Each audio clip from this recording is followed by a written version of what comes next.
नमस्कार मंडळी. आज आपण एका अशा पदार्थाबद्दल बोलणार आहोत ज्याचं नाव घेतलं तरी तोंडाला पाणी सुटतं.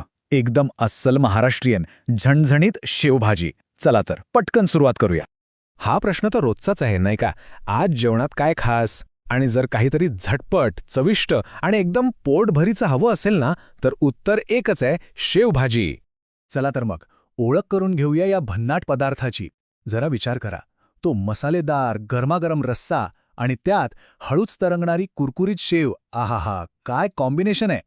हे असं काहीतरी आहे जे लहानग्यांपासून मोठ्यांपर्यंत सगळ्यांनाच आवडतं. म्हणजे एकदम सोप्या भाषेत सांगायचं झालं तर काय, शेवभाजी म्हणजे एक चटकदार, सुगंधी रस्सा आणि त्यात बेसनच्या पिठापासून बनवलेली कुरकुरीत शेव. तो रस्सा आणि तो कुरकुरीतपणा, हा जो मेळ आहे ना, तोच या भाजीला एकदम खास बनवतो. आता बघा, कुठल्याही पदार्थाची खरी मजा, खरी चव कशात असते? तर त्याच्या साहित्यात. चला मग बघूया या भाजीला इतकी अप्रतिम चव देणारे हे आधारस्तंभ म्हणजे तिचे घटक कोणते आहेत.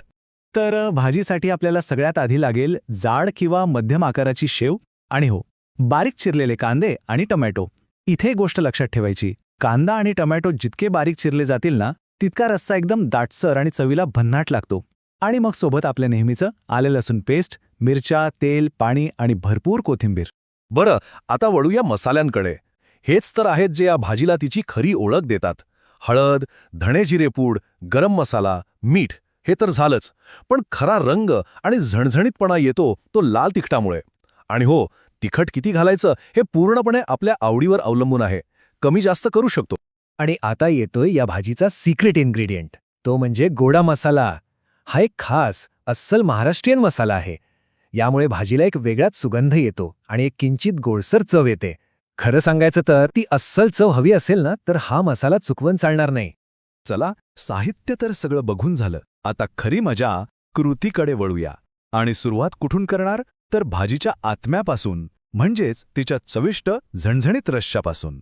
ओके, तर सगळ्यात आधी काय करायचं? कढईत तेल गरम करायचं आणि त्यात टाकायचा कांदा आणि तो छान सोनेरी होईपर्यंत परतायचा. आहाहा, त्याचा सुगंध सगळ्या घरात दरवळतो. एक लक्षात घ्या, कांदा जितका चांगला परतला जाईल ना, तितकीच भाजीची चव वाढेल. मग त्यात आले लसूण पेस्ट आणि मिरची घालून परतायचं आणि मग शेवटी टोमॅटो घालून ते एकदम मऊ होईपर्यंत शिजवायचं. हा झाला आपल्या रश्श्याचा पक्का पाया. आता इथे एक सगळ्यात महत्त्वाची गोष्ट, लक्ष देऊन ऐका. जेव्हा आपण मसाले घालतो तेव्हा ते तेल सुटेपर्यंत परतायचे आहेत. हे एक चिन्ह आहे, एक खूण आहे की मसाले व्यवस्थित शिजले आहेत आणि त्यांची सगळी चव, सगळा स्वाद त्या रश्श्यात उतरला आहे. ही पायरी अजिबात वगळायची नाही. बरं, एकदा का टोमॅटो छान मऊ शिजले की मग त्यात घालायचे सगळे कोरडे मसाले आणि मस्त परतून घ्यायचं. आता वेळ आहे पाणी घालण्याची. पाणी घालून रश्श्याला एक खळखळून उकळी आणायची आणि मग साधारण 3-4 मिनिटं मंद आचेवर शिजू द्या. म्हणजे तो थोडा घट्ट होईल आणि सगळ्या चवी एकमेकात मस्त मुरतील. तर आपला रस्सा आता एकदम तयार आहे. आणि आता वेळ आली आहे या भाजीच्या हिरोची एंट्री करण्याची, म्हणजेच शेवेला रश्श्यात सामील करण्याची. हा शेवटचा पण सगळ्यात महत्त्वाचा टप्पा आहे बरं का. आता काय करायचं? गॅस एकदम मंद करायचा आणि रश्श्यामध्ये अगदी हळुवारपणे शेव सोडायची. एक गोष्ट लक्षात ठेवा, इथे अजिबात घाई करायची नाही, जास्त ढवळायचं नाही, नाहीतर ती नाजूक शेव तुटून जाईल. आता फक्त 2 ते 3 मिनिटं झाकण ठेवून एक वाफ काढायची आणि मग वरून भरपूर कोथिंबीर घालून गॅस बंद. झाली आपली भाजी तयार. पण इथे एक गंमत आहे.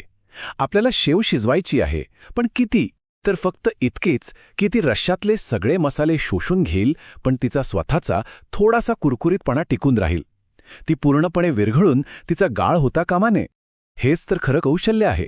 वा, भाजी तर तयार झालीये, पण खरी मजा कशात आहे ती खाण्यात. चला तर मग बघूया ही भाजी कशासोबत खाल्ली की अजून मजा येते आणि तिला सादर कसं करायचं. एक गोष्ट पक्की लक्षात ठेवायची, ही भाजी नेहमी गरमागरमच वाढायची. आणि बघा हा पदार्थ किती अष्टपैलू आहे.